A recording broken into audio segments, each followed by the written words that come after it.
ਵਾਹਿਗੁਰੂ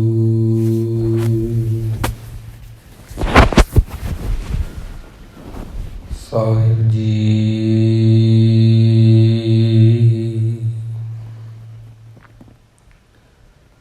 ਤੁਮਰੀ ਕਿਰਪਾ ਤੇ ਭਇਓ ਸਾਧ ਸੰਗ,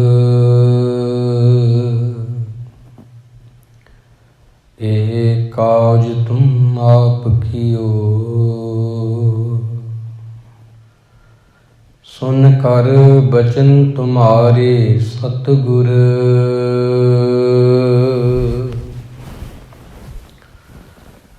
ਤਨ ਮਨ ਮੇਰਾ ਠਾਰ ਥਿਓ। ਤੁਮਰੀ ਕਿਰਪਾ ਤੇ ਭਇਓ ਸਾਧ ਸੰਗ, ਇਹ ਕਾਜ तुम आप कियो।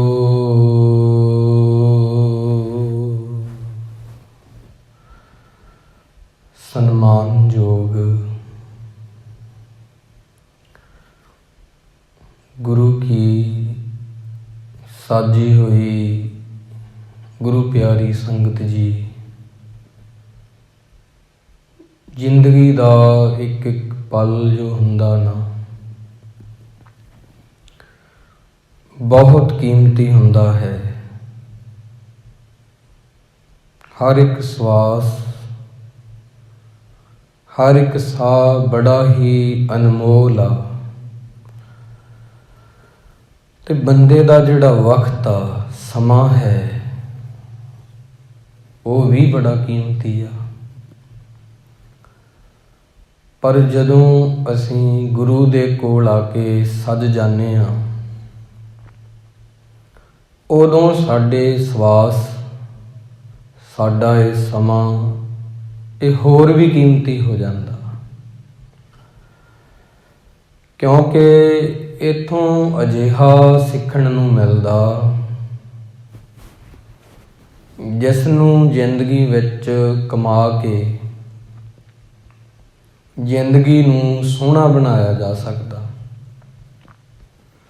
पर ਉਹਦੇ ਲਈ ਤੁਹਾਨੂੰ ਗੁਰੂ ਦੇ ਕੋਲ ਇਕੱਲਾ ਬੈਠਣਾ ਹੀ ਨਹੀਂ, ਜੋ ਗੁਰੂ ਜੀ ਕਹਿੰਦੇ ਨੇ ਉਹਨੂੰ ਮੰਨਣਾ ਵੀ ਪਵੇਗਾ। ਮੰਨਣ ਤੋਂ ਪਹਿਲਾਂ ਧਿਆਨ ਦੇ ਨਾਲ ਸੁਣਨਾ ਪਵੇਗਾ। ਸੁਣ ਕੇ, ਮੰਨ ਕੇ, ਪਿਆਰ ਕਰਕੇ ਗੁਰੂ ਦੇ ਨਾਲ ਹੀ ਜ਼ਿੰਦਗੀ ਨੂੰ ਸਵਾਰਿਆ ਜਾ ਸਕਦਾ ਹੈ। ਸੋ ਆਓ ਆਪਾਂ ਇਹ ਤਿੰਨੋਂ ਗੱਲਾਂ ਸ਼ੁਰੂ ਕਰਨ ਤੋਂ ਪਹਿਲਾਂ ਸੁਣਨਾ, ਮੰਨਣਾ ਤੇ ਭਾਵ ਕਰਨਾ। ਪ੍ਰਥਮ ਗੁਰੂ ਜੀ ਦੀ ਬਖਸ਼ੀ ਹੋਈ ਫਤਿਹ ਨੂੰ ਪ੍ਰਵਾਨ ਕਰਨਾ ਜੀ।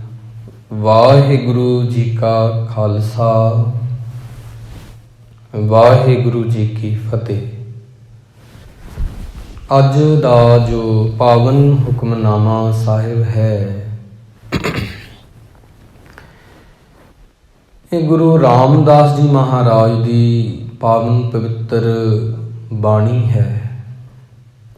ਉਹਨਾਂ ਦਾ ਇੱਕ ਬਚਨ ਹੈ ਜੋ ਕਿ ਰਾਗ ਧਨਾਸਰੀ ਦੇ ਵਿੱਚ 690 ਅੰਗ ਦੇ ਉੱਪਰ ਗੁਰੂ ਗ੍ਰੰਥ ਸਾਹਿਬ ਜੀ ਵਿੱਚ ਅੰਕਿਤ ਹੈ, ਦਰਜ ਹੈ। ਗੁਰੂ ਜੀ ਨੇ ਇਸ ਸ਼ਬਦ ਦੇ ਵਿੱਚ ਕਿਰਪਾ ਦਾ ਜ਼ਿਕਰ ਕੀਤਾ। ਗੁਰੂ ਦੀ ਕਿਰਪਾ ਹੋਣੀ ਬੜੀ ਜ਼ਰੂਰੀ ਆ। ਤੇ ਦੂਜੇ ਭਾਅ ਦਾ ਪਰਮਾਤਮਾ ਨੂੰ ਛੱਡ ਕੇ ਹੋਰਾਂ ਚੀਜ਼ਾਂ ਨੂੰ ਪਿਆਰ ਕਰਨਾ, ਇਹਨੂੰ ਬਾਣੀ ਦੂਜਾ ਭਾਅ ਕਹਿੰਦੀ ਆ। ਉਹਦੇ ਬਾਰੇ ਜ਼ਿਕਰ ਆ। ਦੁਨੀਆ ਵਿੱਚ ਕੁਝ ਐਸੇ ਬੰਦੇ ਹੁੰਦੇ ਨੇ ਜਿਹੜੇ ਹਰਖ ਤੇ ਸੋਗ ਵਿੱਚ ਰਹਿੰਦੇ ਨੇ। ਹਰਖ ਦੇ ਅਰਥ ਹੁੰਦੇ ਆ ਖੁਸ਼ੀ, ਸੋਗ ਦਾ ਅਰਥ ਆ ਦੁੱਖ। ਪਰ ਕੁਝ ਐਸੇ ਵੀ ਹੁੰਦੇ ਨੇ ਜਿਹੜੇ ਇਹਨਾਂ ਦੋਨਾਂ ਤੋਂ ਉੱਪਰ ਹੁੰਦੇ ਨੇ, ਉਹਨਾਂ ਦਾ ਜ਼ਿਕਰ ਆ। ਵੱਡੇ ਭਾਗਾਂ ਨਾਲ ਸਾਧ ਸੰਗਤ ਮਿਲਦੀ ਹੁੰਦੀ ਆ, ਤੇ ਵੱਡੇ ਭਾਗਾਂ ਦੇ ਨਾਲ ਸਾਧ ਸੰਗਤ ਵਿੱਚ ਬਹਿ ਕੇ ਜੋ ਸਿੱਖਿਆ ਹੁੰਦਾ ਉਹ ਕਮਾਇਆ ਵੀ ਜਾਂਦਾ, ਇਸ ਗੱਲ ਬਾਰੇ ਦੱਸਿਆ ਹੈ। ਤੇ ਉਹਦੀ ਜਿਹੜੀ ਹਜ਼ੂਰੀ ਆ ਗੁਰੂ ਦੀ, ਉਹਦੇ ਵਿੱਚ ਰਹਿ ਕੇ ਜੋ ਮਿਲਦਾ ਹੋਰ ਕਿਤੇ ਹੱਟ ਤੋਂ ਨਹੀਂ ਮਿਲ ਸਕਦਾ, ਬਾਜ਼ਾਰੋਂ ਖਰੀਦਿਆ ਨਹੀਂ ਜਾ ਸਕਦਾ। ਗੁਰੂ ਕੋਲੇ ਬਹਿ ਕੇ ਜਿਹੜਾ ਸਕੂਨ ਤੇ ਜਿਹੜਾ ਚਾਅ ਤੇ ਜਿਹੜੀ ਖੁਸ਼ੀ ਮਿਲਦੀ ਆ। ਆਓ ਕੀ ਕਹਿੰਦੇ ਨੇ ਗੁਰੂ ਰਾਮਦਾਸ ਜੀ। ਧਨਾਸਰੀ ਸ਼ੰਤ ਮਹੱਲਾ ਚੌਥਾ। ਮਹੱਲਾ ਚੌਥਾ ਤੋਂ ਭਾਵ ਚੌਥੇ ਗੁਰੂ ਦੀ ਬਾਣੀ। ਧਨਾਸਰੀ ਰਾਗ ਦਾ ਨਾਮ ਹੈ, ਸ਼ੰਤ ਕਾਵ ਦਾ ਨਾਮ ਹੈ। ਘਰ ਪਹਿਲਾ, ਪਹਿਲੇ ਘਰ ਵਿੱਚ ਗਾਉਣਾ, ਸੁਰ ਤੇ ਤਾਲ ਨੂੰ ਮਿਲਾ ਕੇ। ਇੱਕ ਓੰਕਾਰ ਸਤਿਗੁਰ ਪ੍ਰਸਾਦ, ਪਰਮਾਤਮਾ ਇੱਕ ਹੈ। ਓੰਕਾਰ ਉਹਦਾ ਬੋਲ ਆ ਜੀ ਤੋਂ ਸਭ ਕੁਝ ਚੱਲ ਰਿਹਾ। ਸੱਚੇ ਗੁਰੂ ਦੇ ਪ੍ਰਸਾਦ ਕਿਰਪਾ ਦੁਆਰਾ ਹੀ ਉਹਦੀ ਪ੍ਰਾਪਤੀ ਹੁੰਦੀ ਆ। ਹਰ ਜੀਓ ਕਿਰਪਾ ਕਰੇ ਤਾਂ ਨਾਮ ਧਿਆਈਐ ਜੀਓ। ਹੁਣ ਗੁਰੂ ਰਾਮਦਾਸ ਜੀ ਕਹਿੰਦੇ ਨੇ ਕਿ ਇਨਸਾਨ ਜਿਹੜਾ ਹੈ ਆਪਣੇ ਜ਼ੋਰ ਦੇ ਨਾਲ, ਆਪਣੇ ਬਲ ਦੇ ਨਾਲ ਪਰਮਾਤਮਾ ਦੇ ਗੁਣ ਨਹੀਂ ਗਾ ਸਕਦਾ। ਕੇਵਲ ਉਹਦੇ ਤੇ ਗੁਰੂ ਦੀ ਕਿਰਪਾ ਹੋਣੀ ਬੜੀ ਜ਼ਰੂਰੀ ਆ। ਉਹਦੇ ਤੇ ਕਿਰਪਾ ਹੋਣੀ ਬੜੀ ਜ਼ਰੂਰੀ ਆ। ਸਤ ਗੁਰ ਮਿਲੈ ਸੋ ਭਾਏ, ਸਹਿਜ ਗੁਣ ਗਾਈਐ ਜੀਓ। ਜਿਸ ਦਿਨ ਕਿਸੇ ਤੇ ਗੁਰੂ ਦੀ ਰਹਿਮਤ ਹੋ ਜਾਂਦੀ ਆ, ਉਹੀ ਬੰਦਾ ਉਹੀ ਹੁੰਦਾ, ਹੱਡੀਆਂ ਉਹੀ ਹੁੰਦੀਆਂ, ਮਾਸ ਉਹੀ ਹੁੰਦਾ, ਸਰੀਰ ਦੀ ਚਮੜੀ ਵੀ ਉਹੀ ਹੁੰਦੀ ਆ, ਪਰ ਉਹ ਮਨਮੁਖ ਤੋਂ ਗੁਰਮੁਖ ਬਣ ਜਾਂਦਾ। ਜਿੱਦਾਂ ਕਿ ਸੱਜਣ ਠੱਗ ਸੀ, ਪਹਿਲਾਂ ਉਹ ਸੱਜਣ ਠੱਗ ਸੀ। ਜਦੋਂ ਗੁਰੂ ਨਾਨਕ ਸਾਹਿਬ ਦੀ ਕਿਰਪਾ ਹੋਈ ਤੇ ਉਹ ਵਾਕਈ ਸੱਜਣ ਬਣ ਗਿਆ।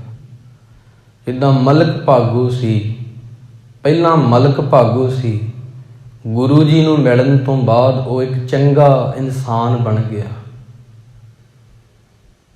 ਤਾਂ ਬਹੁਤ ਸਾਰੀਆਂ ਉਦਾਹਰਨਾਂ ਨੇ। ਤਾਂ ਉਹਦੀ ਜਿਹੜੀ ਇੱਦਾਂ ਕਿਰਪਾ ਨਾ ਮਾਲਕ ਦੀ, ਇਹ ਹੋਣੀ ਬਹੁਤ ਜ਼ਰੂਰੀ ਆ। ਹੁੰਦੀ ਉਹਦੇ ਤੇ ਆ ਜਿਹੜਾ ਸੰਗਤ ਵਿੱਚ ਆਉਂਦਾ, ਸੰਗਤ ਵਿੱਚੋਂ ਹੀ ਹੁੰਦੀ ਆ।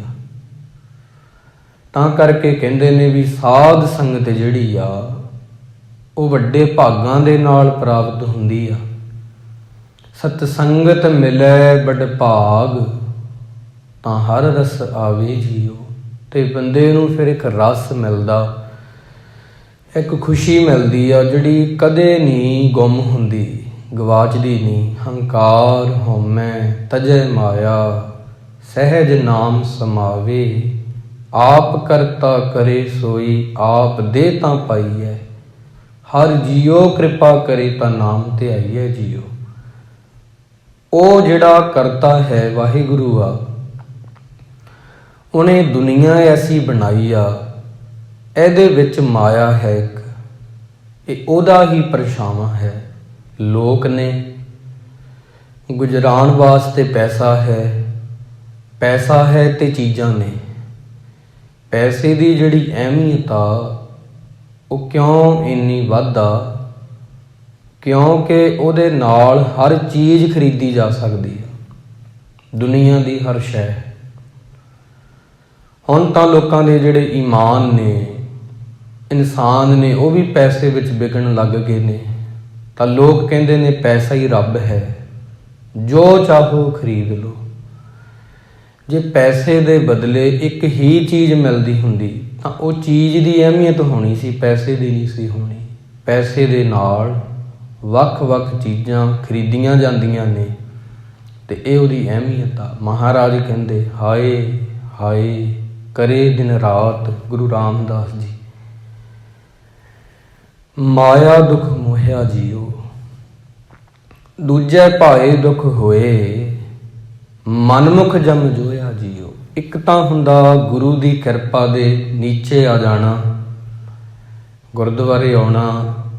ਪਹਿਲਾਂ ਮੈਂ ਆਖਿਆ ਵੀ ਗੁਰਦੁਆਰੇ ਆਉਣਾ ਜਾਣਾ, ਗੁਰੂ ਕੋਲੇ ਆਉਣਾ ਹੋਰ ਗੱਲ ਆ, ਗੁਰਦੁਆਰੇ ਆਉਣਾ ਹੋਰ ਗੱਲ ਆ। ਗੁਰੂ ਦੀ ਸਿੱਖਿਆ ਮੰਨਣੀ ਇਹ ਹੋਰ ਗੱਲ ਆ। ਜ਼ਰੂਰੀ ਨਹੀਂ ਵੀ ਜਿਹੜਾ ਬੰਦਾ ਗੁਰਦੁਆਰੇ ਆ ਰਿਹਾ ਜਾਂ ਕੋਈ ਵੀ ਧਾਰਮਿਕ ਸਥਾਨ ਆ ਵੀ ਉਹ ਗੁਰੂ ਵਾਲਾ ਹੋਊਗਾ, ਉਹਦੇ ਅੰਦਰ ਰੱਬੀ ਪਿਆਰ ਹੋਊਗਾ। ਨਹੀਂ, ਇਹ ਗੱਲ ਨਹੀਂ।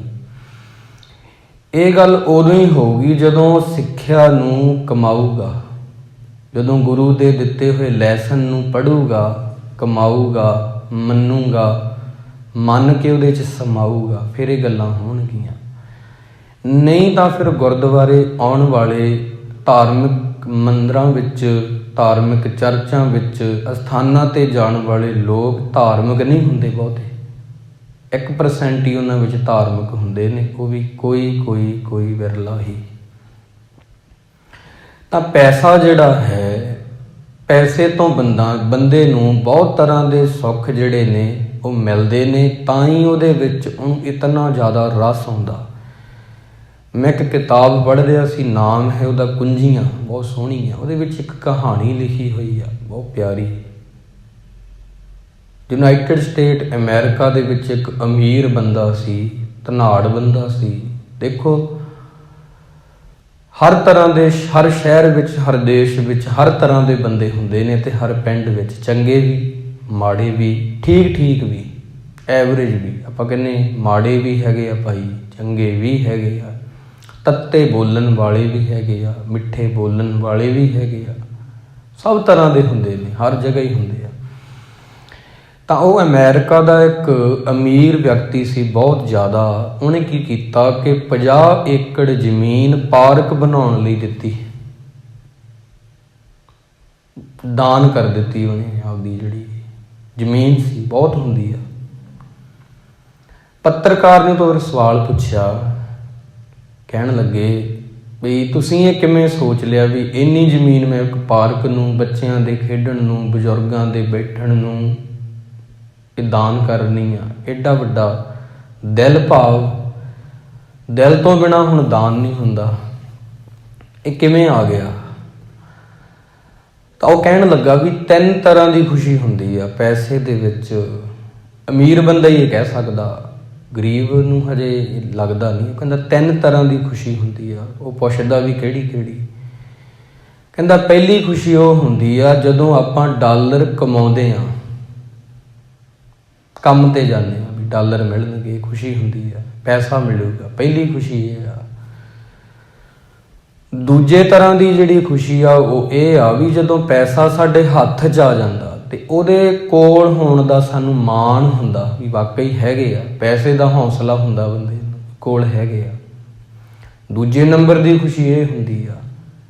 ਕਹਿੰਦਾ ਤੀਜੇ ਨੰਬਰ ਦੀ ਖੁਸ਼ੀ ਉਹ ਹੁੰਦੀ ਆ ਜਦੋਂ ਤੁਸੀਂ ਬਹੁਤ ਮਾਇਆ ਹੋ ਜਾਂਦੀ ਹੈ ਤੇ ਉਹਨਾਂ ਡਾਲਰਾਂ ਤੋਂ ਖਹਿੜਾ ਛਡਵਾਉਂਦੇ ਹੋ ਆਪਣਾ। ਭਾਵੇਂ 50 ਏਕੜ ਜ਼ਮੀਨ ਮੈਂ ਜਿਹੜੀ ਪਾਰਕ ਲਈ ਦੇ ਰਿਹਾ, ਜਿਹੜੇ ਮੇਰੇ ਕੋਲ ਡਾਲਰ ਇੰਨੇ ਜਮ੍ਹਾਂ ਹੋ ਰਹੇ ਨੇ ਉਹ ਮੈਨੂੰ ਟਿਕਣ ਨਹੀਂ ਦੇ ਰਹੇ ਭਾਵ, ਤਾਂ ਮੈਂ ਇਹਨਾਂ ਤੋਂ ਆਪਣਾ ਖਹਿੜਾ ਛੁਡਵਾਉਣ ਖਾਤਰ ਇਹ ਦਾਨ ਕਰ ਰਿਹਾ, ਜਿਹਦੇ ਕਰਕੇ ਮੈਨੂੰ ਖੁਸ਼ੀ ਮਿਲੀ ਆ। ਦੇਖੋ, ਇੱਕ ਬਹੁਤ ਅਮੀਰ ਬੰਦਾ ਇਹ ਕਹਿ ਰਿਹਾ, ਕਈ ਵਾਰੀ ਸਾਨੂੰ ਲੱਗਦਾ ਬਹੁਤ ਪੈਸੇ ਹੋਣਗੇ ਸਾਡੇ ਕੋਲੇ, ਪਤਾ ਨਹੀਂ ਅਸੀਂ ਉਦੋਂ ਖੁਸ਼ ਹੋਵਾਂਗੇ। ਅਸੀਂ ਉਦੋਂ ਹੀ ਖੁਸ਼ ਹੋਵਾਂਗੇ ਜਦੋਂ ਬਹੁਤ ਸਾਰੀਆਂ ਚੀਜ਼ਾਂ ਸਾਡੇ ਘਰ ਵਿੱਚ ਆਉਣਗੀਆਂ, ਪੈਸਾ ਆਵੇਗਾ। ਪੈਸੇ ਨਹੀਂ ਚੀਜ਼ਾਂ ਆਉਂਦੀਆਂ ਨਾ, ਤਾਂ ਸਿੱਧੀ ਕਰਕੇ ਖੁਸ਼ੀ ਜਿਹੜੀ ਆ ਉਹ ਪੈਸੇ ਦੀ ਹੁੰਦੀ ਆ। ਪਹਿਲੀ ਖੁਸ਼ੀ ਉਦੋਂ ਮਿਲਦੀ ਆ ਪੈਸੇ ਦੀ ਜਦੋਂ ਅਸੀਂ ਕੰਮ ਤੇ ਜਾਂਦੇ ਆ, ਪੈਸਾ ਕਮਾਉਂਦੇ ਆ। ਦੂਜੀ ਖੁਸ਼ੀ ਪੈਸੇ ਦੀ ਉਦੋਂ ਮਿਲਦੀ ਆ ਜਦੋਂ ਉਹ ਸਾਡੇ ਹੱਥ ਵਿੱਚ ਆ ਜਾਂਦਾ ਤੇ ਉਹਦੇ ਕੋਲ ਹੋਣ ਦਾ ਸਾਨੂੰ ਮਾਣ ਹੁੰਦਾ ਵੀ ਅਕਾਊਂਟ ਵਿੱਚ ਹੈਗਾ, ਉਹਦੀ ਖੁਸ਼ੀ ਹੁੰਦੀ ਆ। ਪਰ ਤੀਜੀ ਖੁਸ਼ੀ ਜਿਹੜੀ ਆ ਉਹ ਉਦੋਂ ਹੁੰਦੀ ਆ ਜਦੋਂ ਅਸੀਂ ਉਹਦੇ ਤੋਂ ਖਹਿੜਾ ਛਡਵਾਉਂਦੇ ਆ, ਭਾਵ ਆਪਦੀ ਫੜੀ ਹੋਈ ਪਕੜ ਜਿਹੜੀ ਆ ਉਹ ਛੱਡ ਦਿੰਦੇ ਆ। ਜਿਵੇਂ ਇੱਕ ਲਾਸ਼ ਪਈ ਆ, ਲਾਸ਼ ਦੇ ਖਾਤੇ ਵਿੱਚ ਪੈਸੇ ਨੇ, ਪਹਿਲਾਂ ਉਹ ਜੀਵਨ ਸੀ, ਫਿਰ ਉਹ ਮੁਰਦਾ ਹੋ ਗਿਆ ਬੰਦਾ, ਤਾਂ ਮੁਰਦੇ ਨੇ ਖਹਿੜਾ ਛੁਡਵਾ ਲਿਆ ਉਹਦੇ ਤੋਂ ਆਪਣਾ, ਹੁਣ ਉਹਨੂੰ ਟੈਨਸ਼ਨ ਨਹੀਂ ਕੋਈ। ਜੇ ਤੁਸੀਂ ਜਿਉਂਦਿਆਂ ਜੀ ਇਹ ਚੀਜ਼ ਕਰ ਲੈਂਦੇ ਹੋ, ਬਾਣੀ ਕਹਿੰਦੀ, ਫਿਰ ਤੁਹਾਨੂੰ ਖੁਸ਼ੀ ਮਿਲਦੀ ਹੈ। ਸ਼ਬਦ ਮਰੋ ਫਿਰ ਜੀਵੋ ਸਦਹੀ। ਤਾਂ ਫਿਰ ਮਰਨ ਨਾ ਹੋਈ। ਕਬੀਰ ਸਾਹਿਬ ਦੀ ਇੱਕ ਸਾਖੀ ਆਉਂਦੀ ਆ, ਬੜੀ ਪਿਆਰੀ ਆ, ਧਿਆਨ ਦੇ ਨਾਲ ਸੁਣੋ। ਬਹੁਤ ਪਿਆਰ ਪਾਉਣ ਵਾਲੀਆਂ ਗੱਲਾਂ ਨੇ, ਪਿਆਰੇ ਦੀਆਂ ਮਹਿੰਗੀਆਂ ਬਾਤਾਂ ਨੇ, ਹੋਰ ਕਿਤੋਂ ਨਹੀਂ ਮਿਲਦੀਆਂ, ਸੰਗਤ ਵਿੱਚੋਂ ਹੀ ਮਿਲਦੀਆਂ ਨੇ। ਕਬੀਰ ਸਾਹਿਬ ਜੀ ਇੱਕ ਦਿਨ ਬੈਠੇ ਹੋਏ ਸੀ, ਕਿਸੇ ਸੱਜਣ ਨੇ ਆ ਕੇ ਪੁੱਛਿਆ, ਕਬੀਰ ਜੀ, ਭਗਤ ਜੀ, ਤੁਸੀਂ ਕਹਿੰਦੇ ਹੋ ਦੁਨੀਆ ਦੇ ਲੋਕ ਆ ਰਹੇ ਨੇ, ਜਾ ਰਹੇ ਨੇ, ਜਨਮ ਹੋ ਰਿਹਾ, ਮਰਨ ਹੋ ਰਿਹਾ, ਪਰ ਤੁਸੀਂ ਇਹ ਕਿਉਂ ਕਹਿੰਦੇ ਹੋ ਵੀ ਉਹਨਾਂ ਨੂੰ ਮਰਨਾ ਨਹੀਂ ਆਉਂਦਾ, ਉਹਨਾਂ ਨੂੰ ਚੱਜ ਨਾਲ ਮਰਨਾ ਨਹੀਂ ਆਉਂਦਾ, ਇਹ ਕਿਉਂ ਕਹਿੰਦੇ ਹੋ? ਕਬੀਰ ਸਾਹਿਬ ਜੀ ਦਾ ਬਚਨ ਹੈ ਨਾ, ਮਰਤਾ ਮਰਤਾ ਜਗ ਮੂਆ, ਮਰ ਭੀ ਨਾ ਜਾਣਿਆ ਕੋਏ, ਐਸੇ ਮਰਨੇ ਜੋ ਮਰੈ ਬਹੁਰ ਨ ਮਰਨਾ ਹੋਏ। ਮਰਦੇ ਮਰਦੇ ਮਰਦੇ ਲੋਕ ਮਰ ਰਹੇ ਨੇ, ਪਰ ਉਹਨਾਂ ਨੂੰ ਮਰਨਾ ਨਹੀਂ ਆਇਆ। ਕੀ ਮਰਨਾ ਵੀ ਸਿੱਖਣਾ ਪੈਂਦਾ ਹੈ? ਕਬੀਰ ਸਾਹਿਬ ਕਹਿੰਦੇ ਬਿਲਕੁਲ। ਉਹਦੇ ਲਈ ਕਹਿੰਦੇ ਕੀ ਕਰਨਾ ਪਊਗਾ ਵੀ ਮਰਨਾ ਸਿੱਖਣਾ? ਕਹਿੰਦੇ ਉਹਦੇ ਲਈ ਤੁਹਾਨੂੰ ਜਿਉਣਾ ਸਿੱਖਣਾ ਪਵੇਗਾ। ਕਬੀਰ ਸਾਹਿਬ ਜੀ ਕਹਿੰਦੇ ਚੰਗੀ ਤਰ੍ਹਾਂ ਮਰਨਾ ਸਿੱਖਣਾ ਹੋਵੇ, ਉਹਦੇ ਲਈ ਚੰਗੀ ਤਰ੍ਹਾਂ ਜਿਉਣਾ ਸਿੱਖਣਾ ਪਵੇਗਾ। ਚੰਗੀ ਤਰ੍ਹਾਂ ਜਿਉਣਾ ਕਿਵੇਂ ਆਵੇਗਾ? ਸਾਧ ਸੰਗਤ ਵਿੱਚੋਂ ਆਵੇਗਾ। ਕਬੀਰ ਸਾਧੂ ਕੀ ਸੰਗਤ ਰਹੋ। ਤੇ ਸਾਧ ਸੰਗਤ ਵਿੱਚ ਕੀ ਹੁੰਦਾ ਹੈ? ਸੰਗਤ ਵਿੱਚ ਗੁਣ ਸਿਖਾਏ ਜਾਂਦੇ ਨੇ ਬੰਦੇ ਨੂੰ ਕਿ ਤੂੰ ਆਹ ਗੁਣਾਂ ਨੂੰ ਕਮਾ, ਇਹਨਾਂ ਨੂੰ ਆਪਦੇ ਅੰਦਰ ਲੈ ਕੇ ਆ, ਜਿਹੜੀਆਂ ਬੁਰੀਆਂ ਆਦਤਾਂ ਛੱਡ ਦੇ, ਉਹਨਾਂ ਵਿੱਚ ਕੁਝ ਨਹੀਂ ਪਿਆ, ਚੰਗੀਆਂ ਆਦਤਾਂ ਗ੍ਰਹਿਣ ਕਰ। ਜਦੋਂ ਬੰਦਾ ਭਗਤ ਜੀ ਚੰਗੀਆਂ ਆਦਤਾਂ ਗ੍ਰਹਿਣ ਕਰਦਾ, ਉਦੋਂ ਕੀ ਹੁੰਦਾ ਹੈ? ਜਿੰਨੀਆਂ ਜਿੰਨੀਆਂ ਅਸੀਂ ਚੰਗੀਆਂ ਆਦਤਾਂ ਧਾਰਨ ਕਰੀ ਜਾਂਦੇ ਹਾਂ, ਓਨੇ ਅਸੀਂ ਗੁਣਾਂ ਦੇ ਕਰਕੇ ਰੱਬ ਦੇ ਨੇੜੇ ਹੋਈ ਜਾਂਦੇ। ਰੱਬ ਦੇ ਨੇੜੇ ਹੋਣ ਦੇ ਨਾਲ ਕੀ ਹੁੰਦਾ ਹੈ? ਰੱਬ ਦੇ ਨੇੜੇ ਹੋਣ ਦੇ ਨਾਲ ਇਨਸਾਨ ਨੂੰ ਦੁੱਖ ਨਹੀਂ ਲੱਗਦਾ, ਸੁੱਖ ਨਹੀਂ ਲੱਗਦਾ। ਜਦੋਂ ਸੁੱਖ ਨਹੀਂ ਲੱਗਦਾ ਭਗਤ ਜੀ, ਦੁੱਖ ਨਹੀਂ ਲੱਗਦਾ, ਉਦੋਂ ਕੀ ਹੁੰਦਾ ਹੈ? ਹਰਖ ਸੋਗ, ਹਰਖ ਕਹਿੰਦੇ ਖੁਸ਼ੀ ਨੂੰ, ਸੋਗ ਕਹਿੰਦੇ ਦੁੱਖ ਨੂੰ, ਦੋਹਾਂ ਤੇ ਮੁਕਤਾ ਜੋ ਪ੍ਰਭ ਕਰੇ ਸੋ ਭਾਵੇ। ਜਦੋਂ ਬੰਦਾ ਦੁੱਖ ਤੇ ਸੁੱਖ ਤੋਂ ਪਾਰ ਹੋ ਜਾਂਦਾ, ਉਦੋਂ ਉਹ ਉਸ ਪਰਮਾਤਮਾ ਵਿੱਚ ਲੀਨ ਹੋ ਜਾਂਦਾ। ਉਹਦਾ ਵਾਰ-ਵਾਰ ਜਨਮ ਨਹੀਂ ਹੁੰਦਾ, ਉਹਦਾ ਵਾਰ-ਵਾਰ ਮਰਨ ਨਹੀਂ ਹੁੰਦਾ, ਭਾਵ ਉਹ ਚੱਜ ਨਾਲ ਮਰ ਜਾਂਦਾ ਹੈ। ਫਿਰ ਕੀ ਹੁੰਦਾ? ਬਸ ਜਨਮ ਕਰਕੇ ਹੀ ਦੁੱਖ ਸੀ, ਜਨਮ ਕਰਕੇ ਹੀ ਪੀੜਾ ਸੀ, ਜਨਮ ਕਰਕੇ ਹੀ ਰੋਗ ਸੀ। ਜਨਮ ਸੀ ਤੇ ਗੋਡੇ ਦੁਖਦੇ ਸੀ ਨਾ, ਕੋਈ ਬਿਮਾਰੀ ਸੀ। ਜਨਮ ਸੀ ਤੇ ਧੀਆਂ ਪੁੱਤਰਾਂ ਦੀਆਂ ਟੈਨਸ਼ਨਾਂ ਸੀ। ਜਨਮ ਮੁੱਕ ਗਿਆ, ਮਰਨ ਮੁੱਕ ਗਿਆ। ਨਾਨਕ ਲੀਨ ਭਇਓ ਗੋਬਿੰਦ ਸਿਉ, ਜਿਉ ਪਾਨੀ ਸੰਗ ਪਾਨੀ। ਤਾਂ ਭਗਤ ਜੀ ਕਹਿੰਦੇ ਫਿਰ ਇਹ ਹੁੰਦਾ ਹੈ। ਤਾਂ ਸਾਰੀ ਚੀਜ਼ ਦਾ ਨਿਚੋੜ ਕੀ ਕੱਢਿਆ? ਸੰਗਤ, ਕਿਰਪਾ। ਦੋ ਹੀ ਗੱਲਾਂ ਨੇ, ਸੰਗਤ, ਕਿਰਪਾ। ਤੇ ਰੱਬ ਦੇ ਨਾਲ ਤਾਲੁਕਾਤ ਕਿੱਦਾਂ ਬਣਦੇ ਨੇ? ਭਗਤ ਜੀ ਨੂੰ ਪੁੱਛਦੇ ਨੇ ਵੀ ਰੱਬ ਨਾਲ ਸੰਬੰਧ ਕਿਵੇਂ ਜੁੜਦਾ ਹੈ? ਧੀਆਂ ਨਾਲ ਸੰਬੰਧ ਕਿਵੇਂ ਜੁੜਦਾ? ਪੁੱਤਰਾਂ ਨਾਲ ਸਾਨੂੰ ਪਤਾ, ਪੈਸੇ ਨਾਲ ਸੰਬੰਧ ਕਿਵੇਂ ਜੁੜਦਾ ਸਾਨੂੰ ਪਤਾ, ਪਰ ਰੱਬ ਨਾਲ ਤਾਲੁਕਾਤ ਕਿੱਦਾਂ ਬਣਦੇ ਆ? ਰਿਸ਼ਤਾ ਕਿਵੇਂ ਬਣਦਾ? ਗੁਰੂ ਦੁਆਰਾ, ਗੁਰੂ ਸਾਹਿਬ ਜੀ ਦੁਆਰਾ, ਗੁਰੂ ਨਾਨਕ ਸਾਹਿਬ ਦੀ ਸਿੱਖਿਆਵਾਂ ਦੁਆਰਾ। ਘੋਲ ਘੁਮਾਈ ਤਿਸ ਮਿੱਤਰ ਵਿਚੋਲੇ, ਜੈ ਮਿਲ ਕੰਤ ਪਛਾਣਾ। ਵਿਚੋਲੇ ਨੇ ਗੁਰੂ ਨਾਨਕ ਜੀ, ਗੁਰੂ ਗ੍ਰੰਥ ਸਾਹਿਬ ਜੀ, ਜਿਨ੍ਹਾਂ ਨੂੰ ਮਿਲ ਕੇ ਮੈਂ ਰੱਬ ਦੇ ਨਾਲ ਵਿਆਹਿਆ ਗਿਆ। ਕਬੀਰ ਸਾਹਿਬ ਦਾ ਇੱਕ ਬਚਨ ਬੜਾ ਪਿਆਰਾ ਹੈ, ਕਹਿੰਦੇ ਸੁਰ ਨਰ ਮੁਨ ਜਨ ਕੇਤਕ ਆਏ, ਕੋੜ ਤੇ ਤੀਸ ਉਜਾਨਾ। ਕਹੋ ਕਬੀਰ ਹਮ ਵਿਆਹੇ ਚੱਲੇ ਹੈ, ਪੁਰਖ ਏਕ ਭਗਵਾਨਾ। ਕਬੀਰ ਸਾਹਿਬ ਕਹਿੰਦੇ ਮੇਰਾ ਜਦੋਂ ਵਿਆਹ ਹੋਇਆ ਨਾ ਰੱਬ ਦੇ ਨਾਲ, ਮੇਰੀ ਬਰਾਤ ਦੇ ਵਿੱਚ ਸਾਧੂ ਸੰਤ ਦੇਵਤੇ ਚੰਗੇ ਜਿਹੜੇ ਗੁਣਾਂ ਵਾਲੇ ਸਨ, ਰੱਬ ਦੇ ਪਿਆਰੇ, ਉਹ ਗਏ। ਉਹਨਾਂ ਨੇ ਬਰਾਤ ਚੜ੍ਹਦੀ ਦੇਖੀ ਆ, ਰੱਬ ਨਾਲ ਮੇਰੀਆਂ ਲਾਵਾਂ ਹੋਈਆਂ, ਵਿਵਾਹ ਹੋਇਆ, ਆਨੰਦ ਕਾਰਜ ਹੋਏ। ਤੇ ਉਦੋਂ ਫਿਰ ਵਿਚੋਲਾ ਕੌਣ ਸੀ? ਉਦੋਂ ਵਿਚੋਲੇ ਸੀ ਗੁਰੂ ਸਾਹਿਬ ਜੀ ਵਿੱਚ, ਉਹਨਾਂ ਦੇ ਮੁਰਸ਼ਿਦ ਜੀ। ਆਪਣੇ ਮੁਰਸ਼ਿਦ ਨੇ ਗੁਰੂ ਗ੍ਰੰਥ ਸਾਹਿਬ ਜੀ, ਅਸੀਂ ਉਹਨਾਂ ਦੇ ਮੁਰੀਦ ਹਾਂ। ਤਾਂ ਇਹ ਚੀਜ਼ਾਂ ਤੁਹਾਨੂੰ ਗੁਰੂ ਵਾਲਾ ਬਣਾ ਦਿੰਦੀਆਂ ਨੇ। ਉਦੋਂ ਫਿਰ ਆਪਾਂ ਹਰ ਇੱਕ ਸੋਗ ਦੋਨਾਂ ਤੋਂ ਮੁਕਤ ਹੋ ਜਾਂਦੇ ਹਾਂ। ਜਿਹਨੂੰ ਸੂਫੀ ਫਕੀਰ ਵੀ ਉਹੀ ਕਹਿੰਦੇ ਆ, ਬਸ ਸ਼ਬਦ ਬਦਲ ਜਾਂਦੇ ਆ, ਕਹਿਣ ਦਾ ਅੰਦਾਜ਼ ਉਹੀ ਆ।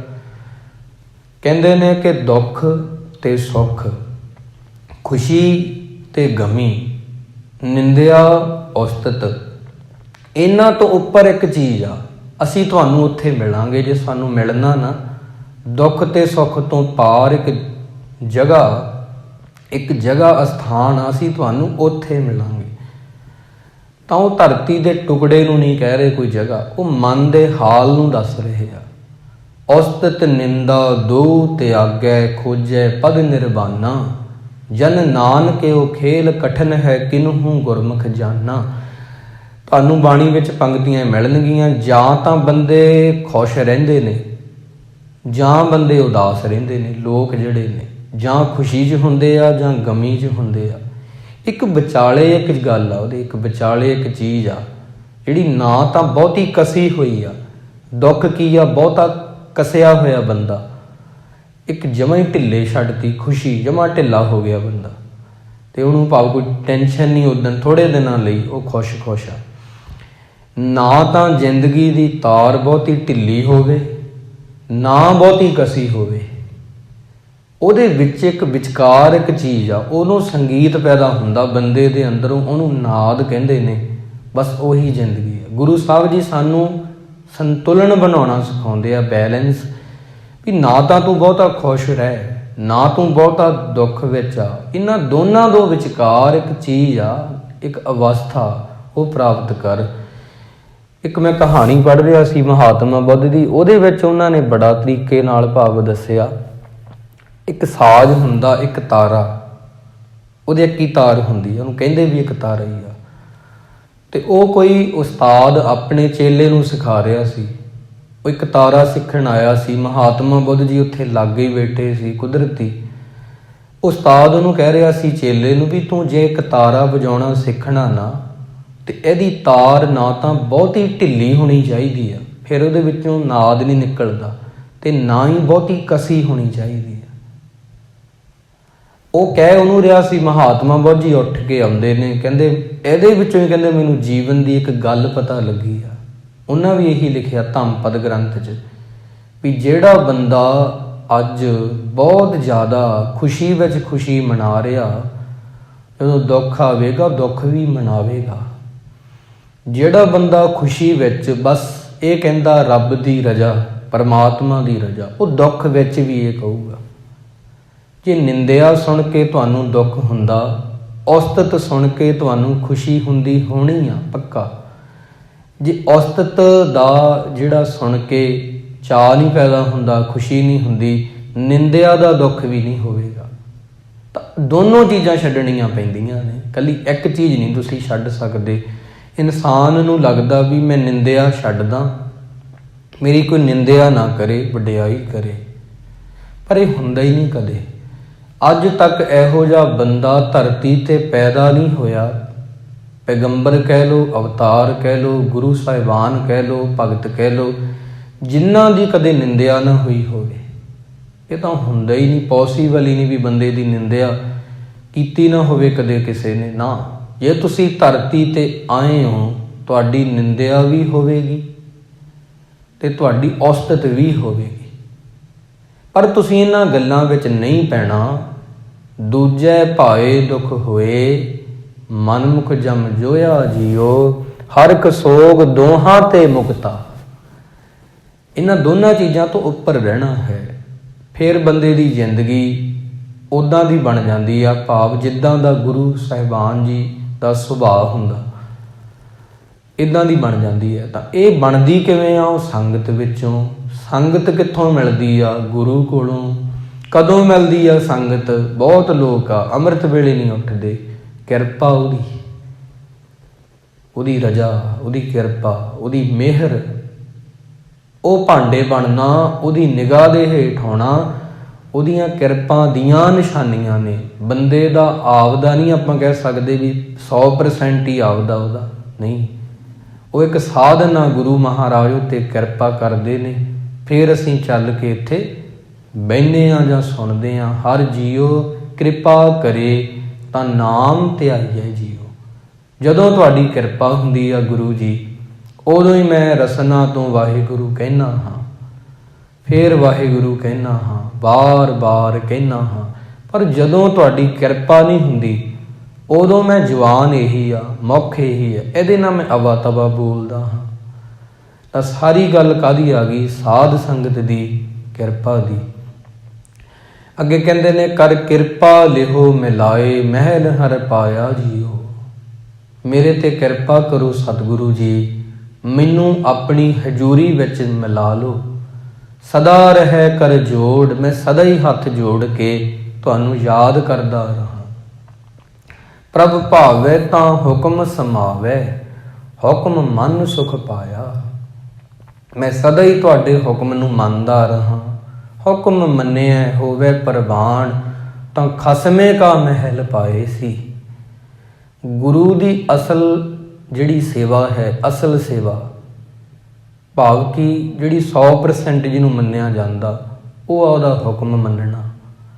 ਬਾਕੀ ਸੇਵਾਵਾਂ ਵੀ ਕਬੂਲ ਆ, ਗੁਰਦੁਆਰੇ ਆਉਣਾ, ਸੇਵਾ ਕਰਨੀ, ਬੈਠਣਾ, ਦਰਸ਼ਨ ਕਰਨੇ। ਪਰ ਜਿਹੜੀ ਅਸਲੀ, ਜਿਹੜੀ ਬਹੁਤ ਔਖੀ ਗੱਲ ਲੱਗਦੀ ਆ ਬੰਦੇ ਨੂੰ, ਉਹ ਉਹਦਾ ਹੁਕਮ ਮੰਨਣਾ ਬਹੁਤ ਔਖਾ ਬੰਦੇ ਨੂੰ ਲੱਗਦਾ। ਅਣ ਦਿਨ ਜਗਤ ਰਹਿ ਦਿਨ ਰਾਤੀ, ਸਹਿਜੇ ਨਾਮ ਧਿਆਇਆ। ਨਾਮੋ ਨਾਮ ਮਿਲੀ ਵਡਿਆਈ, ਨਾਨਕ ਨਾਮ ਮਨ ਭਾਵੇ। ਕਰ ਕਿਰਪਾ ਲਿਹੋ ਮਿਲਾਹੇ ਮਹਿਲ ਹਰ ਪਾਵੇ ਜੀਓ। ਜਦੋਂ ਤੁਹਾਡੀ ਕਿਰਪਾ ਹੀ ਹੋ ਗਈ ਗੁਰੂ ਸਾਹਿਬ ਜੀ, ਤੇ ਉਦੋਂ ਮੇਰੀ ਜ਼ਿੰਦਗੀ ਸੋਹਣੀ ਬਣੀ ਆ, ਉਦੋਂ ਪਹਿਲਾਂ ਨਹੀਂ ਬਣੀ। ਦੁਨੀਆ ਦੇ ਵਿੱਚ ਬਹੁਤ ਸਾਰੇ ਲੋਕ ਨੇ, ਉਹਦੇ ਵਿੱਚ ਹੀ ਪੈਸਾ ਹੈ, ਪੈਸੇ ਦੀਆਂ ਚੀਜ਼ਾਂ ਅਸੀਂ ਖਰੀਦਦੇ ਹਾਂ। ਰੋਟੀ ਕੱਪੜਾ ਮਕਾਨ ਸਾਡੀ ਮੇਨ ਜਿਹੜੀ ਲੋੜ ਆ, ਜਿਹਦੀ ਸਾਨੂੰ ਰੋਜ਼ ਲੋੜ ਪੈਂਦੀ ਆ, ਰਹਿਣ ਲਈ ਮਕਾਨ, ਖਾਣ ਲਈ ਰੋਟੀ ਤੇ ਤਨ ਨੂੰ ਕੱਜਣ ਲਈ ਕੱਪੜੇ, ਇਹ ਮੇਨ ਚੀਜ਼ਾਂ ਨੇ। ਬਾਕੀ ਤੁਹਾਡੇ ਸ਼ੌਂਕ ਹੋ ਸਕਦੇ ਆ, ਬਾਕੀ ਬੰਦੇ ਨੂੰ ਪਤਾ ਉਹਦੇ ਕੀ ਕੀ ਸ਼ੌਂਕ ਨੇ, ਇਹ ਸਾਰੀਆਂ ਚੀਜ਼ਾਂ ਨੇ। ਪਰ ਇਹਦੇ ਵਿੱਚ ਰਹਿੰਦਿਆਂ ਹੋਇਆਂ ਪਰਿਵਾਰ ਦੀਆਂ ਜ਼ਿੰਮੇਵਾਰੀਆਂ ਵੀ ਹੈਗੀਆਂ ਨੇ, ਸਭ ਕੁਝ ਆ। ਤਾਂ ਇਹ ਐਵੇਂ ਆ ਜਿਵੇਂ ਕਿ ਇੱਕ ਹਨੇਰੀ ਵਗ ਰਹੀ ਆ। ਬੰਦਗੀ ਕਰਨੀ ਇਹਦੇ ਵਿੱਚ ਐਵੇਂ ਆ ਜਿਵੇਂ ਤੁਸੀਂ ਉਹਦੇ ਵਿੱਚ ਬਲਦੀ ਜਿਹੜੀ ਵਗਦੀ ਹਨੇਰੀ ਆ, ਉਹਦੇ ਵਿੱਚ ਦੀਵਾ ਜਗਾਉਣਾ ਬਹੁਤ ਔਖਾ। ਹਨੇਰੀ ਵਗਦੀ ਆ, ਵਗ ਰਹੀ ਆ, ਪਰਿਵਾਰ ਦੀਆਂ ਜ਼ਿੰਮੇਵਾਰੀਆਂ ਦੀ ਹਨੇਰੀ ਵਗ ਰਹੀ ਆ, ਪੈਸੇ ਦੀ ਕਮੀ ਆ ਕਿਸੇ ਬੰਦੇ ਕੋਲੇ, ਆਰਥਿਕ ਹਾਲਤ ਡਾਊਨ ਆ, ਹਨੇਰੀ ਵਗ ਰਹੀ ਆ। ਨਾਲੇ ਕੰਮ ਵੀ ਕਰਨਾ, ਨਾਲੇ ਬੰਦਗੀ ਵੀ ਕਰਨੀ। ਇਹ ਚੀਜ਼ਾਂ ਦੋਨੋਂ, ਇਹਨੂੰ ਮਹਾਰਾਜ ਨੇ ਪੂਰੀ ਮਾਨਤਾ ਦਿੱਤੀ ਆ। ਤੁਸੀਂ ਘਰ ਛੱਡ ਕੇ ਚਲੇ ਜਾਂਦੇ ਹੋ, ਪਰਿਵਾਰ ਨੂੰ ਛੱਡ ਤੇ, ਪੂਰ ਤਾਪ ਗੇਰੀ ਕੇ ਵਸਤਰਾ, ਅਪਦਾ ਕਾ ਮਾਰਿਆ ਗ੍ਰਹਿ ਤੇ ਨਸਤਾ। ਦੇਸ ਛੋੜ ਪਰਦੇਸੇ ਧਾਇਆ, ਪੰਚ ਚੰਡਾਲ ਨਾਲੇ ਲੈ ਆਇਆ। ਕੋਈ ਘਰ-ਬਾਰ ਛੱਡ ਕੇ ਦੂਰ ਗਿਆ, ਪ੍ਰਦੇਸਾਂ 'ਚ ਗਿਆ, ਸੱਤ ਸਮੁੰਦਰੋਂ ਪਾਰ ਗਿਆ, ਕੀ ਉਹਦੇ ਦੁੱਖ ਜਿਹੜੇ ਨੇ ਦੂਰ ਹੋ ਗਏ? ਨਾ, ਪੰਚ ਚੰਡਾਲ ਨਾਲੇ ਲੈ ਆਇਆ। ਕਈ ਵਾਰੀ ਜਦੋਂ ਅਸੀਂ, ਸਾਡੇ ਹੀ ਇੱਧਰੋਂ ਬੱਚੇ ਨਾਮ ਰੌਸ਼ਨ ਕਰਦੇ ਆ, ਉੱਧਰ ਕੈਨੇਡਾ, ਅਮਰੀਕਾ, ਕੋਈ ਵੀ ਦੇਸ਼ ਆ, ਫੋਰਨ ਕੰਟਰੀ ਆਪਾਂ ਕਹਿੰਦੇ ਆ, ਬਹੁਤ ਚੰਗੀ ਗੱਲ ਆ। ਕਈ ਵਾਰੀ ਮਾੜੀਆਂ ਖਬਰਾਂ ਵੀ ਆ ਜਾਂਦੀਆਂ ਵੀ ਪੰਜਾਬੀਆਂ ਨੇ ਇੱਦਾਂ ਕਰਤਾ। ਤਾਂ ਉਦੋਂ ਤੁਸੀਂ ਇਹ ਸੋਚੋ ਵੀ ਇਨਸਾਨ ਤਾਂ ਉਹੀ ਨੇ ਨਾ ਜਿਹੜੇ ਇੱਧਰੋਂ ਗਏ ਨੇ, ਮਨ ਤਾਂ ਉਹਨਾਂ ਦਾ ਉਹੀ ਆ। ਜੇ ਗਲਤੀ ਹੋ ਗਈ ਤਾਂ ਉਹਨਾਂ ਦੇ ਵਿਕਾਰਾਂ ਨੇ ਕਰਵਾਈ ਆ, ਉਹ ਉਹਨਾਂ ਦੇ ਅੰਦਰ ਹੀ ਆ। ਦੇਸ ਛੋੜ ਪਰਦੇਸੇ ਧਾਇਆ, ਪੰਚ ਚੰਡਾਲ ਨਾਲੇ ਲੈ ਆਇਆ। ਉਹ ਦੂਰ ਤਾਂ ਨਹੀਂ ਗਏ, ਉਹ ਤਾਂ ਉਹਨਾਂ ਦੇ ਅੰਦਰ ਹੀ ਨੇ। ਲੋਕ ਤਾਂ ਉਹੀ ਨੇ, ਇੱਥੋਂ ਹੀ ਗਏ ਨੇ। ਤਾਂ ਇਸ ਕਰਕੇ ਬਾਣੀ ਅਸਲ ਵਿੱਚ ਤੁਹਾਨੂੰ ਇਹ ਕਹਿ ਰਹੀ ਆ ਵੀ ਤੁਹਾਨੂੰ ਕਿਤੇ ਦੂਰ ਭੱਜਣ ਦੀ ਲੋੜ ਨਹੀਂ, ਜਾਂ ਪਹਾੜਾਂ ਵਿੱਚ ਜਾ ਕੇ ਬੰਦਗੀ ਕਰਨ ਦੀ ਲੋੜ ਨਹੀਂ, ਪਰਿਵਾਰ ਨੂੰ ਛੱਡਣ ਦੀ ਕੋਈ ਲੋੜ ਨਹੀਂ। ਪਰਿਵਾਰ ਵਿੱਚ ਰਹੋ, ਆਪਦੇ ਬੱਚਿਆਂ ਵਿੱਚ ਰਹੋ, ਪੈਸਾ ਕਮਾਓ, ਹੱਥ ਪੈਰ ਚਲਾਓ, ਮੰਗ ਤੇ ਨਾ ਬਣੋ। ਬਸ ਇਹ ਸਭ ਕਰਦੇ ਆ, ਉਹਨੂੰ ਯਾਦ ਰੱਖੋ। ਇਹ ਸਭ ਕਰਦੇ ਹੋਏ ਉਹਨੂੰ ਯਾਦ ਰੱਖੋ, ਤੁਹਾਡਾ ਮੁੱਲ ਉਹਨਾਂ ਨਾਲੋਂ ਵੱਧ ਪਵੇਗਾ ਜਿਹੜੇ ਪਹਾੜਾਂ ਵਿੱਚ ਬੈਠ ਕੇ ਅੱਖਾਂ ਮੀਟ ਕੇ ਪਰਿਵਾਰ ਨੂੰ ਛੱਡ ਕੇ ਗਏ ਨੇ ਤੇ ਰੱਬ ਰੱਬ ਕਰਦੇ ਨੇ। ਪਰਿਵਾਰ ਵਿੱਚ ਰਹਿ ਕੇ ਜੇ ਤੁਸੀਂ ਉਹਨੂੰ ਯਾਦ ਕਰ ਰਹੇ ਹੋ, ਤੁਸੀਂ ਬਲਦੀ ਹਨੇਰੀ ਵਿੱਚ ਦੀਵਾ ਜਗਾ ਰਹੇ ਹੋ, ਜਿਹਦਾ ਮੁੱਲ ਗੁਰੂ ਨਾਨਕ ਨੇ ਸਭ ਤੋਂ ਵੱਧ ਪਾਇਆ। ਜਿਵੇਂ ਮੁਰਗਾਬੀ ਆ, ਬੱਤਕ ਆ, ਪਾਣੀ ਵਿੱਚ ਰਹਿੰਦੀ ਆ, ਖੰਭ ਨਹੀਂ ਭਿੱਜਣ ਦਿੰਦੀ। ਕਮਲ ਦਾ ਫੁੱਲ ਆ, ਉਦਾਹਰਨਾਂ ਹੈ ਤਾਂ ਚਿੱਕੜ ਤੋਂ ਪੈਦਾ ਹੋ ਕੇ ਚਿੱਕੜ ਤੋਂ ਉੱਪਰ ਹੋ ਜਾਂਦਾ। ਪਰਿਵਾਰ ਵਿੱਚ ਪੈਦਾ ਹੋ ਕੇ ਕਈ ਪਰਿਵਾਰ ਵਿੱਚ ਡੁੱਬ ਜਾਂਦੇ ਨੇ, ਨਿਕਲ ਨਹੀਂ ਪਾਉਂਦੇ, ਰੱਬ ਨੂੰ ਯਾਦ ਨਹੀਂ ਕਰਦੇ, ਪਰ ਕਈ ਕਰਦੇ ਨੇ। ਇਸ ਕਰਕੇ ਇਹ ਜਿਹੜੀ ਜ਼ਿੰਦਗੀ ਆ, ਇਹ ਸਾਨੂੰ ਰੱਬ ਨਾਲ ਵਿਆਹ ਕਰਾਉਣ ਲਈ ਮਿਲੀ ਆ। ਸਿੱਧੀ ਸਿੱਧੀ ਕਬੀਰ ਸਾਹਿਬ ਜੀ ਦੀ ਗੱਲ ਇਹ ਆ ਵੀ ਇੱਕ ਤਾਂ ਆਮ ਪਤੀ ਪਤਨੀ ਹੁੰਦੀ ਆ, ਉਹ ਸਰੀਰਾਂ ਦਾ ਵਿਆਹ ਹੈ, ਇੱਕ ਆਤਮਾ ਦਾ ਵਿਆਹ ਹੈ। ਦੋਨੋਂ ਹੀ ਜ਼ਰੂਰੀ ਆ। ਸਰੀਰ ਦਾ ਇੱਕ ਦੂਸਰੇ ਆਪੋਜ਼ਿਟ ਜਿਹੜਾ ਹੈਗਾ ਹੈ, ਮੇਲ ਫੀਮੇਲ ਦਾ ਆਪਸ ਵਿੱਚ ਹੋਣਾ, ਇਹ ਪਰਿਵਾਰ ਇੱਕ ਪਰਿਵਾਰ ਦਾ ਅੱਗੇ ਵਧਣਾ ਹੈ। ਜੇ ਆਤਮਾ ਦਾ ਅੱਗੇ ਵਧਣਾ, ਵਿਕਾਸ ਹੋਣਾ, ਉਹ ਰੱਬ ਨਾਲ ਵਿਆਹ ਹੈ। ਇੱਥੇ ਬਹੁਤ ਸਾਰੀਆਂ ਰੂਹਾਂ ਆਉਂਦੀਆਂ ਨੇ, ਉਹ ਸੁਹਾਗਣਾ ਬਣ ਜਾਂਦੀਆਂ ਨੇ, ਵਿਆਹ ਹੋ ਜਾਂਦੇ ਆ, ਪਰ ਜੋ ਰੱਬ ਨੂੰ ਯਾਦ ਨਹੀਂ ਕਰਦੇ ਉਹ ਵਸ ਕੇ ਉੱਜੜ ਜਾਂਦੇ ਨੇ। ਜਿਹੜੇ ਰੱਬ ਨੂੰ ਯਾਦ ਕਰਦੇ ਆ ਉਹ ਉੱਜੜ ਕੇ ਵਸ ਜਾਂਦੇ ਨੇ। ਗੱਲ ਸਾਰੀ ਇੱਥੇ ਆਉਂਦੀ ਆ। ਤਾਂ ਸਦਾ ਹੀ ਵਾਹਿਗੁਰੂ ਨੂੰ ਚੇਤੇ ਕਰੋ। ਇਹ ਨਹੀਂ ਕਿ ਕੰਮ ਪਿਆ ਤੇ ਯਾਦ ਕਰੋ, ਨਹੀਂ, ਬਹੁਤ ਮਾੜੀ ਗੱਲ ਆ। ਕਈ ਵਾਰੀ ਅਸੀਂ ਗੁਰੂ ਨੂੰ ਐਵੇਂ ਰੱਖਦੇ ਹਾਂ ਜਿਵੇਂ ਉਹ ਕੋਈ ਕੰਮ ਤੋਂ ਕਢਵਾਉਣਾ ਤੇ ਉਦੋਂ ਉਹਦਾ ਨਾਮ ਲਿਆ, ਨਹੀਂ ਉਹਦੀ ਬਾਤ ਨਹੀਂ ਪੁੱਛਣੀ। ਕਬੀਰ ਕਾਮ ਪਰੇ ਹਰ ਸਿਮਰੀ ਹੈ, ਐਸਾ ਸਿਮਰੋ ਨਿਤ। ਕਬੀਰ ਸਾਹਿਬ ਜੀ ਤੋਂ ਪੁੱਛੋ ਵੀ ਕਿਵੇਂ ਰੱਬ ਨੂੰ ਯਾਦ ਕਰੋ। ਕਹਿੰਦੇ ਜਦੋਂ ਤੁਹਾਡੇ ਸਰੀਰ ਤੇ ਦੁੱਖ ਆਉਂਦਾ, ਤੁਸੀਂ ਉਦੋਂ ਰੱਬ ਨੂੰ ਜਦੋਂ ਯਾਦ ਕਰਦੇ ਹੋ, ਲੋੜ ਪੈਣ ਤੇ, ਕੋਈ ਵੀ ਲੋੜ ਪੈ ਗਈ, ਕੋਈ ਅਰਦਾਸ ਕਰਨੀ ਪੈ ਗਈ ਉਹਦੇ ਅੱਗੇ, ਕੰਮ ਕਢਵਾਉਣ ਵਾਲੀ ਗੱਲ ਹੁੰਦੀ ਆ, ਤੇ ਉਦੋਂ ਤਾਂ ਤੁਸੀਂ ਕਰਦੇ ਹੋ ਚੇਤੇ, ਪਰ ਬਾਅਦ ਵਿੱਚ ਤੁਸੀਂ ਭੁੱਲ ਜਾਂਦੇ ਹੋ। ਰੱਬ ਨੂੰ ਐਵੇਂ ਯਾਦ ਕਰੋ ਜਿਵੇਂ ਲੋੜ ਪੈਣ ਤੇ ਯਾਦ ਕਰਦੇ ਹੋ। ਕਬੀਰ ਕਾਮ ਪਰੇ ਹਰ ਸਿਮਰੀ ਹੈ, ਜਿਵੇਂ ਕੰਮ ਪੈਂਦਿਆਂ ਤੋਂ ਸਿਮਰਦੇ ਹੋ, ਚੇਤੇ ਕਰਦੇ ਹੋ। ਐਸਾ ਸਿਮਰੋ ਨਿਤ, ਇੱਦਾਂ ਹੀ ਉਹਨੂੰ ਰੋਜ਼ ਯਾਦ ਕਰੋ। ਅਮਰਾਪੁਰ ਬਾਸਾ ਕਰੋ ਹਰ ਗਿਆ ਬਹੋਰੈ ਬਿਤ। ਇਵੇਂ ਫਿਰ ਤੁਹਾਨੂੰ ਅਮਰਾਪੁਰ ਬਾਸਾ ਕਰੋ। ਆ ਜਿਹੜਾ ਅਮਰਾਪੁਰ ਸ਼ਬਦ ਆ, ਇਹ ਉਹੀ ਆ ਜਿਹੜਾ ਪਹਿਲਾਂ ਗੁਰੂ ਰਾਮਦਾਸ ਜੀ ਨੇ ਕਿਹਾ, ਹਰਖ ਸੋਗ ਦੋਹਾਂ ਤੇ ਮੁਕਤਾ, ਦੁੱਖ ਤੇ ਸੁੱਖ ਤੋਂ ਪਾਰ, ਖੁਸ਼ੀ ਤੇ ਗਮੀ ਤੋਂ ਉੱਪਰ, ਉਸਤਤ ਨਿੰਦਿਆ ਤੋਂ ਉੱਪਰ। ਅਮਰਾਪੁਰ ਬਾਸਾ ਕਰੋ ਹਰ ਗਿਆ ਬਹੋਰੈ ਬਿਤ। ਇਹ ਵਾਲਾ ਜਿਹੜਾ ਜੀਵਨ ਆ ਉਹ ਸੰਗਤ ਵਿੱਚੋਂ ਮਿਲਦਾ ਭਾਈ। ਪਰਿਵਾਰ ਵਿੱਚ ਰਹੋ। ਗੁਰੂ ਸਾਹਿਬ ਕਦੋਂ ਕਹਿੰਦੇ ਆ ਪੈਸੇ ਨਾ ਕਮਾਓ, ਖੂਬ ਕਮਾਓ, ਹੱਥ ਪੈਰ ਚਲਾਓ, ਨਾ ਕਮਾਏ ਤੇ ਮੰਗਤੇ ਹੋ, ਨਾ ਕਮਾਏ ਤਾਂ ਮੰਗਤੇ ਹੋ ਨਾ, ਮੰਗਣਾ ਪਊਗਾ। ਮੰਗ ਤਾਂ ਮਹਾਰਾਜ ਨੇ ਬਣਾਇਆ ਨਹੀਂ, ਕਿਰਤ ਕਰਨੀ ਪਹਿਲੇ ਨੰਬਰ ਤੇ ਰੱਖੀ ਆ, ਪਰ ਜੇ ਉਹਦੇ ਨਾਲ ਨਾਮ ਜਪੋ ਤੇ ਵੰਡ ਕੇ ਛਕੋ, ਇਹ ਵਾਲੀ ਚੀਜ਼ ਨਾ ਆਈ ਫਿਰ ਬੜਾ ਦੁੱਖ ਲੱਗੇਗਾ। ਇਸ ਕਰਕੇ ਪੈਸੇ ਨੂੰ ਕਮਾਉਣਾ 3 ਤਰ੍ਹਾਂ ਦੀ ਬੰਦੇ ਨੂੰ ਖੁਸ਼ੀ ਦਿੰਦੀ ਆ। ਪੈਸਾ ਜਿਹੜਾ ਬੰਦੇ ਨੂੰ 3 ਤਰ੍ਹਾਂ ਦੀ ਖੁਸ਼ੀ ਦਿੰਦਾ। ਪਹਿਲਾ ਉਦੋਂ ਜਦੋਂ ਆਪਾਂ ਇਹਨੂੰ ਕਮਾਉਂਦੇ ਆ, ਮਾਣ ਜਿਹਾ ਹੁੰਦਾ ਵੀ ਕਮਾ ਲਿਆ। ਦੂਜਾ ਇਹ ਹੁੰਦਾ ਜਦੋਂ ਇਹ ਖਾਤੇ ਵਿੱਚ ਪਿਆ ਹੁੰਦਾ, ਜਮ੍ਹਾਂ ਹੋ ਜਾਂਦੇ, ਉਹਦੀ ਖੁਸ਼ੀ ਹੁੰਦੀ ਆ। ਤੀਜਾ ਜਿਹੜਾ ਤੀਜੇ ਨੰਬਰ ਵਾਲਾ ਹੈ ਨਾ, ਮਹਾਰਾਜ ਕਹਿੰਦੇ ਜਦੋਂ ਆਪਾਂ ਆਪਣੀ ਸੁਰਤ ਇਹਦੇ ਤੋਂ ਛਡਵਾ ਲੈਂਦੇ ਆ, ਉਦੋਂ ਖੁਸ਼ੀ ਹੁੰਦੀ ਆ। ਜਿਹੜੀ ਸਾਡੀ ਸਮਝ ਆ, ਜਿਹੜੀ ਸਾਡੀ ਸੁਰਤ ਆ, ਜਿਹੜਾ ਸਾਡਾ ਮਨ ਆ, ਉਹਨੇ ਇਹਨੂੰ ਫੜ ਕੇ ਨਹੀਂ ਰੱਖਿਆ ਹੋਇਆ, ਜਦੋਂ ਉਹ ਛੱਡ ਦਿੰਦਾ, ਜਦੋਂ ਅਸੀਂ ਡਾਲਰਾਂ ਤੋਂ, ਜਦੋਂ ਅਸੀਂ ਪੈਸੇ ਤੋਂ ਆਪਣੀ ਸੁਰਤ ਦਾ ਖਹਿੜਾ ਛਡਵਾਉਂਦੇ ਆ, ਉਦੋਂ ਇੱਕ ਖੁਸ਼ੀ ਮਿਲਦੀ ਆ। ਉਹ ਤੀਜੇ ਨੰਬਰ ਵਾਲੀ ਖੁਸ਼ੀ ਕਿਸੇ ਕਿਸੇ ਨੂੰ ਹੁੰਦੀ ਆ। ਭਾਵ ਤੁਹਾਡੇ ਖਾਤੇ 'ਚ ਪੈਸੇ ਹੋਣ, ਬਹੁਤ ਵਧੀਆ, ਤੁਹਾਡੀ ਸੋਚ 'ਚ ਪੈਸਾ ਨਾ ਹੋਵੇ। ਇਹ ਗੱਲ ਮਹਾਰਾਜ ਨੇ ਆਖੀ ਆ। ਨਹੀਂ ਤਾਂ ਹਾਏ ਹਾਏ ਕਰੇ ਦਿਨ ਰਾਤ, ਮਾਇਆ ਦੁੱਖ ਮੋਇਆ ਜੀਓ। ਜੇ ਤੁਹਾਡੀ ਸੋਚ ਵਿੱਚ ਵੀ ਪੈਸਾ ਹੈ, ਖਾਤੇ ਵਿੱਚ ਮਹਾਰਾਜ ਕਹਿੰਦੇ ਰੱਖੋ, 4 ਪ੍ਰਾਹੁਣੇ ਆ ਗਏ ਘਰੇ, ਭੋਜਨ ਵੀ ਛਕਾ ਸਕੋਗੇ ਉਹਨਾਂ ਨੂੰ। ਪੈਸੇ ਦਾ ਹੀ ਸਭ ਆਉਂਦਾ ਨਾ। ਕਿਸੇ ਗਰੀਬ ਨੂੰ ਪੜ੍ਹਾਉਣਾ ਪੈ ਗਿਆ, ਬੱਚੇ ਨੂੰ ਮਦਦ ਵੀ ਕਰੋਗੇ, ਆਪਦਾ ਵੀ ਸਾਂਭੋਗੇ, ਆਪਦਾ ਸਿਰ ਵੀ ਗੁੰਦ ਲਵੋਗੇ। ਉਹ ਖਾਤੇ 'ਚ ਰੱਖੋ, ਦਿਮਾਗ 'ਚ ਨਾ ਲਿਆਓ। ਜਿਸ ਦਿਨ ਉਹ ਦਿਮਾਗ 'ਚ ਆ ਗਏ ਪੈਸੇ ਤੁਹਾਡੇ, ਉਸ ਦਿਨ ਸਮਝ ਲਓ ਤੁਹਾਡੇ ਗੁਣ ਗਲ ਗਏ। ਜਿੱਥੇ ਰੱਬ ਦੀ ਯਾਦ ਹੋਣੀ ਆ, ਉੱਥੇ ਪੈਸਾ ਪੈਸਾ ਪੈਸਾ ਪੈਸਾ ਹੋ ਰਹੀ ਆ। ਹੁਣ ਤੁਸੀਂ ਪਤਾ ਕੀ ਬਣ ਗਏ ਹੋ, ਜਿਹਨੂੰ ਯਾਦ ਕਰਦੇ ਹੋ ਉਹੋ ਜਿਹੇ ਤੁਸੀਂ ਬਣ ਜਾਂਦੇ ਹੋ। ਤੁਹਾਡੀ ਜਿਹੜੀ ਸੋਚ ਆ, ਤੁਸੀਂ ਪੈਸੇ ਨੂੰ ਯਾਦ ਕੀਤਾ। ਪੈਸਾ ਕਿੱਡਾ ਕੁ ਹੁੰਦਾ, ਕਾਗਜ਼ ਦਾ ਨੋਟ, ਓਡੀ ਕੁ ਤੁਹਾਡੀ ਸੋਚ ਆ। ਗੁਰੂ ਬਹੁਤ ਵੱਡਾ ਹੈ, ਗੁਰੂ ਬਹੁਤ ਵੱਡਾ ਹੈ।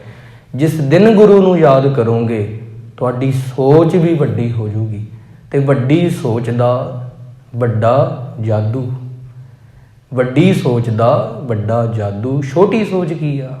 ਹੁਣ ਨਿੱਕੀਆਂ ਨਿੱਕੀਆਂ ਗੱਲਾਂ 'ਚ ਫਸੇ ਰਹਿਣਾ, ਬਸ ਦਲਦਲ ਨਿਕਲੇ ਹੀ ਨਹੀਂ ਜਾਣਾ। ਤਾਂ ਵੱਡੀ ਚੀਜ਼ ਨੂੰ ਯਾਦ ਕਰੋ।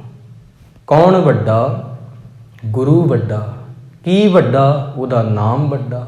ਕੌਣ ਉੱਚਾ? ਉਹਦਾ ਨਾਮ ਉੱਚਾ। ਉੱਚੇ ਉੱਪਰ ਉੱਚਾ ਨਾਮ, ਉਹਨੂੰ ਯਾਦ ਕਰੋ ਭਾਈ। ਅੱਜ ਦੇ ਦੀਵਾਨ 'ਚ ਇਤਨਾ ਹੈ। ਗੁਰੂ ਰਾਮਦਾਸ ਜੀ ਦੀ ਸ਼ਾਨ ਬੜੀ ਉੱਚੀ ਸੁੱਚੀ ਹੈ। ਬੋਲਦਿਆਂ ਇੱਕ ਨਹੀਂ, ਬਹੁਤ ਬਹੁਤ ਭੁੱਲਾਂ ਹੋ ਗਈਆਂ ਹਨ। ਗੁਰੂ ਦੀ ਸੰਗਤ ਤੇ ਸਤਿਗੁਰੂ ਜੀ ਬਖਸ਼ ਲੈਣ ਸਾਨੂੰ। ਸੋ ਕੁਝ ਬੇਨਤੀਆਂ ਹਨ ਆਪ ਜੀ ਦੇ ਚਰਨਾਂ ਦੇ ਵਿੱਚ ਕਿ ਅੱਜ ਆਪਣੇ ਗੁਰਦੁਆਰਾ ਸਾਹਿਬ ਦੇ ਵਿੱਚ ਜੋ ਦਿੱਲੀ ਵਿੱਚ ਮੋਰਚਾ ਲੱਗਾ ਸੀ, ਫਤਿਹ ਹੋ ਗਿਆ ਸੀ। ਉਹਦੇ ਸ਼ੁਕਰਾਨੇ ਵਜੋਂ 10:30 ਵਜੇ ਅਖੰਡ ਪਾਠ ਸਾਹਿਬ ਆਰੰਭ ਹੋਣਗੇ, ਜਿਨ੍ਹਾਂ ਦੇ ਪਰਸੋਂ ਨੂੰ ਭੋਗ ਪਾਏ ਜਾਣਗੇ। ਸਾਰੀਆਂ ਸੰਗਤਾਂ ਨੂੰ ਬੇਨਤੀ ਹੈ ਭਾਈ, ਅਰਦਾਸ ਵਿੱਚ ਪਹੁੰਚਣ ਦੀ ਕਿਰਪਾਲਤਾ ਕਰਨੀ। ਮਾਈਆਂ ਬੀਬੀਆਂ ਨੂੰ, ਸੇਵਾਦਾਰਾਂ ਨੂੰ, ਬਜ਼ੁਰਗਾਂ ਨੂੰ, ਬੱਚਿਆਂ ਨੂੰ ਬੇਨਤੀ ਆ, ਪ੍ਰਸ਼ਾਦਾ ਤਿਆਰ ਕਰਨਾ। ਤਿੰਨੋਂ ਦਿਨ ਹੀ ਆ ਕੇ ਸੇਵਾ ਕਰਨ ਦੀ ਕਿਰਪਾਲਤਾ ਕਰਨੀ। ਤੇ ਚਾਹ ਦੇ ਲੰਗਰ ਵੀ ਤਿਆਰ ਹੋਣੇ ਨੇ ਸੰਗਤਾਂ ਵਾਸਤੇ। ਤਿੰਨੋਂ ਦਿਨ ਹੀ ਦੁੱਧ ਪਹੁੰਚਾਉਣ ਦੀ ਕਿਰਪਾਲਤਾ ਕਰਨੀ। ਇਹ ਸਾਰੀਆਂ ਬੇਨਤੀਆਂ ਨੂੰ ਆਪ ਜੀ ਨੇ ਸਵੀਕਾਰ ਕਰਨਾ। ਆਓ ਹੁਣ ਰਲ ਕੇ 2 ਮਿੰਟ ਵਾਸਤੇ ਵਾਹਿਗੁਰੂ ਕਹਿ ਕੇ ਅਰਦਾਸ ਬੇਨਤੀ ਵਿੱਚ ਜੁੜੀਏ।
ਦੇਹੋ ਸੱਜਣ ਸੀਸੜੀਆਂ, ਜੋ ਹੋਵੇ ਸਾਹਿਬ ਸੋ ਮੇਲ। ਵਾਹਿਗੁਰੂ ਜੀ ਕਾ ਖਾਲਸਾ, ਵਾਹਿਗੁਰੂ ਜੀ ਕੀ ਫਤਿਹ।